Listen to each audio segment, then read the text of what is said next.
même si nous nous définissons comme des gens bien, une infime minorité d'entre nous se retrouverait, en réalité, dans des flammes brûlantes au nom de l'amour.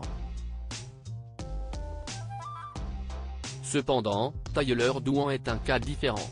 Un garçon au cœur de lion a fait preuve de compassion à grande échelle, comme on ne le voit que dans les films et les histoires de super-héros.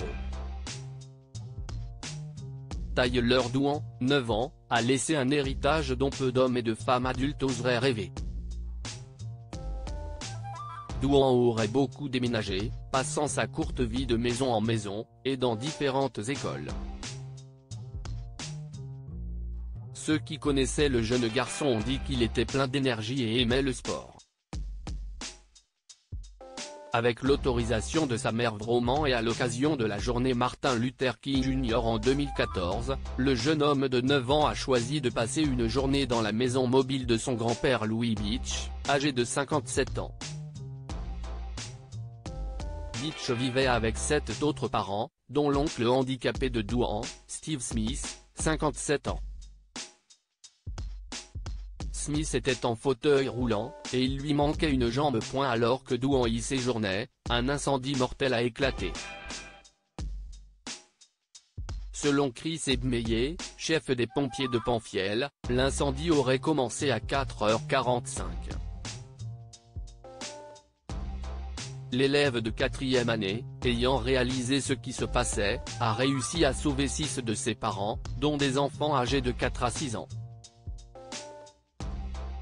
Malheureusement, tous n'ont pas survécu aux flammes, y compris Smith, Beach et Douan lui-même.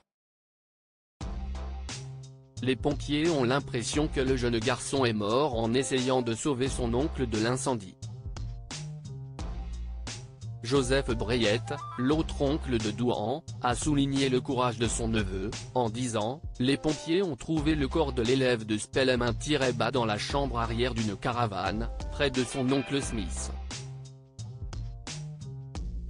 À l'époque, la mère de Douan, Vroman, affligée, disait qu'elle ne pouvait pas s'empêcher de penser qu'il avait du mal à respirer. Teresa Fiorica, une compagne de Vroman, a organisé une collecte de fonds sur YouCarin. Comme pour récolter des fonds pour l'enterrement du garçon décédé. Cependant, après avoir récolté 55 000 $, certains ont soulevé des préoccupations, comme le père de Douan et l'ex-mari de Vroman, Jason Douan, qui a déclaré Breyette s'est fait l'écho de ses préoccupations, citant la crainte que ses anciens problèmes de toxicomanie l'empêchent de dépenser l'argent avec intégrité.